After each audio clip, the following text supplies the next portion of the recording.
Hello viewers, இந்த வீடியோவில் ஒரு ஷாலியன் ஃபீச்சர், நியூ ஃபீச்சராக சேர்த்துருக்குறோம். அதாவது வெக்காபுலரி எப்படி மீனிங்கில் டிஃபர் ஆகுது அப்படிங்கிறது நம்பர் 1.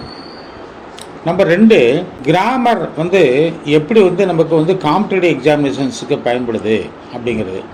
நம்பர் 1 பாருங்கள், அப்ஸ்டேர்ஸ், அப்ராட், ஹோம். அப்ஸ்டேர்ஸ் அப்படின்னா மாடின்னு எல்லாருக்கும் தெரியும். அப்ராட் அப்படின்னா வெளிநாடு தெரியும். ஹோம் அப்படின்னா வீடுன்னு தெரியும். ஆனால் இந்த மூணுமே மூவ்மெண்ட்டில் இருக்கும்போது, இதுதான் முக்கியம். மூவ்மெண்ட் அப்படிங்கிறத நான் எம்ஃபசைஸ் பண்ணுறேன். இந்த மூவ்மெண்ட்டு, அதாவது நகரும் போது TO2 அப்படிங்கிற ப்ரிப்போசிஷன் வராது. இது காம்படிட்டிவ் எக்ஸாமினேஷன்ஸுக்கு ரொம்ப ரொம்ப இம்பார்ட்டண்ட்டு. எக்ஸாம் சொல்ல போகிறேன் பாருங்கள். when you go upstairs, bring these towels with you. I hope to study abroad next year அப்படின்னு சொல்லணும். he has gone abroad. இந்த கானுக்கு பிறகு TO2 சொல்லக்கூடாது. இந்த இங்கிலீஷ் படம் பார்த்தவங்களுக்கு நல்லா தெரியும். ஐ எம் ஹோம் அப்படிம்பாங்க அந்த படத்தில். நான் வீட்டுக்கு வந்துட்டேன் அப்படிங்கிற அர்த்தம். இந்த மாதிரி பேசுகிறது நமக்கு ஒரு பியூர் இங்கிலீஷாக நமக்கு கொடுக்கும். இது நம்பர் 1. நம்பர் 2 பாருங்கள், ஸ்கேல், கிளைம், கிளாம்பர். ஸ்கேல் அப்படிங்கிறது அளவுகோல் அப்படின்னு தெரியும். ஆனால் செங்குத்தாக ஏறுறதுக்கு ஸ்கேல் அப்படிங்கிற வார்த்தை தான் பயன்படுத்தணும். கிளைம்ப், கிளாம்பர் அப்படிங்கிற வார்த்தையை பயன்படுத்தக்கூடாது. எக்ஸாம்பிள் பாருங்கள், த பிரிசனர்ஸு ஸ்கேல்டு த காம்பவுண்டு. ஸ்கேல்டுனா செங்குத்தாக ஏறினாங்க அப்படின்ட்டு. ஏன்னா உங்களுக்கு பிரிசன் காம்பவுண்டு எப்போவுமே செங்குத்தாக தான் இருக்கும். அடுத்த எக்ஸாம்பிள் பாருங்கள், she climbed aboard the train. she climbed down the ladder. இது climb சாதாரணமாக. இந்த கிளாம்பர் அப்படிங்கிறது கிளம்ஸியாக ஏறுறது, கஷ்டப்பட்டு தொற்றி ஏறுறது அப்படிங்கிற அர்த்தத்தில் வரும். we clambered over the rocks or hill அப்படிங்கிற மாதிரி பேசணும். So scale, claim, clamber. Number 3, theist அப்படின்னா ஆத்திகவாதி, கடவுளை நம்புகிறவர். அடுத்தவர் ஏத்தியஸ்ட் அப்படின்னா அவர் கடவுளை நம்பாதவர், நாத்திகவாதி. அக்னாஸ்டிக் அப்படின்னா ரெண்டுக்கும் மத்தியில், அதாவது கடவுள் மேலே ஃபெய்த்தும் வச்சுருக்காரு, ஃபெய்த் இல்லாமல் இருக்கார் அப்படிங்கிற மாதிரி ஒரு அர்த்தம் வரும். அஞ்ஞானவாதி அப்படிம்போம்.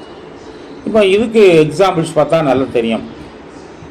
he is a hardcore theist அப்படின்னா அவர் ஒரு கடுமையான ஆத்திகவாதி, கடவுள் நம்பிக்கை எக்கச்சக்கம் வச்சிருக்காரு அப்படிங்கிற மாதிரி. அடுத்த பாருங்க, he is a committed atheist அப்படின்னா அவர் நாத்திகத்தில் ரொம்ப நம்பிக்கை வச்சிருக்காரு, கமிட்டட் அப்படின்ட்டு அந்த வேர்டு. அக்னாஸ்டிக் அப்படின்னா அஞ்ஞானவாதி. அதுக்கு மீனிங் என்னென்னா, person who claims neither faith நார் டிஸ்பிலீவ் இன் காட். இந்த கடவுள் நம்பிக்கை, கடவுள் மேலே நம்பிக்கை இருக்கா இல்லை கடவுளை நம்பாமல் இருக்காரா அப்படிங்கிறது கொஞ்சம் சந்தேக கண்ணோட்டத்தோட பார்க்குறவரை அக்னாஸ்டிக் அப்படிம்போம். கஷ்டம் வரும்போது கடவுள்கிட்ட போகிறது, மற்ற நேரங்களில் கடவுளை மறந்துடுறது அப்படின்னு நம்ம எடுத்துக்கலாம். 4வது, இன்டர்ஃபியர், இன்டர்வீன், இன்டரப்ட் அப்படிங்கிற 3 வார்த்தையை எடுத்துருக்குறோம். இன்டர்ஃபியர் அப்படிங்கிறது தலையீடு, குறுக்கீடு அப்படின்னு அர்த்தம். இது அன்இன்வைட்டட். உங்களுக்கு இன்விடேஷனே வேண்டாம், போய் ஒரு விஷயத்தில் ஈடுபடுறது. எக்ஸாம்பிள் பாருங்கள், you promised not to interfere. நீங்கள் உறுதி சொல்லியிருக்கீங்க இந்த விஷயத்தில் தலையிட மாட்டீங்கன்ட்டு. அடுத்த எக்ஸாம்பிள் பாருங்கள், did you at any time intervene to stop a fight.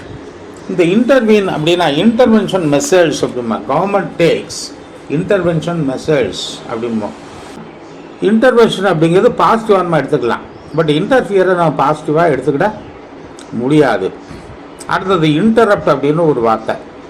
இந்த பஸர் interrupted his thoughts. இவன் நல்லா புரிஞ்சிருக்கும்னு எனக்கு ஒரு நம்பிக்கை இருக்குது. ஆனால் இதுக்கு ஈக்குவலான வேர்டு பட் இன், BUTT, ஒரு ஸ்பேஸ் விட்டு INN. அடுத்தது மெல், MELL, மெல், இதெல்லாம் அட்வான்ஸ்ட் வேர்டு. மெடில், நோன்றது அப்படிங்கிற மாதிரி. நம்பர் 5 இப்போ பார்க்க போகிறோம். நம்பர் 5 வந்து family, extended family, nuclear family. Family அப்படிங்கிறது ஒரு பேசிக் யூனிட். நியூக்ளியர் ஃபேமிலி அப்படிங்கிறது தனி குடித்தனம்.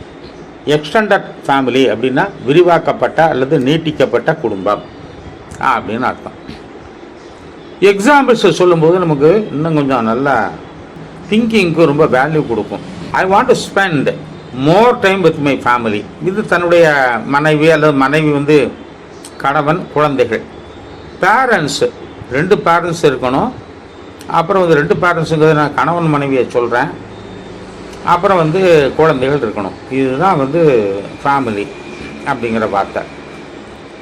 ஆனால் எக்ஸ்டெண்டட் ஃபேமிலி அப்படிங்கிறத அதில் எக்ஸ்டெண்டட் ஃபேமிலியில் கிராண்ட் பேரண்ட்ஸு, அப்புறம் வந்து அங்கிள், ஆண்ட்ஸு, இந்த மாதிரி எல்லாரையும் கூட்டலாம்.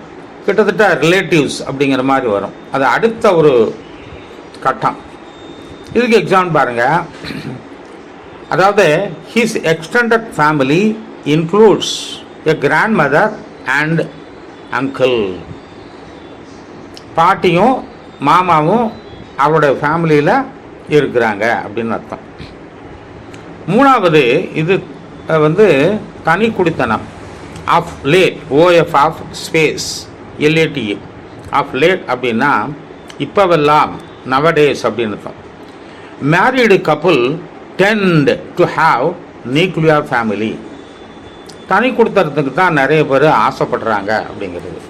ஸோ இந்த வீடியோவில் கிராமர், அது வார்த்தைகளுடைய டிஃப்ரென்ஸ், இந்த 2க்கும் இம்பார்ட்டன்ஸ் கொடுத்து காம்படிட்டிவ் எக்ஸாமினேஷன்ஸ்க்கு அதிகமாக பயன்படுத்துகிற மாதிரி தயார் பண்ணியிருக்கிறோம். லைக் பண்ணுங்கள், கமெண்ட் பண்ணுங்கள். தேங்க்யூ.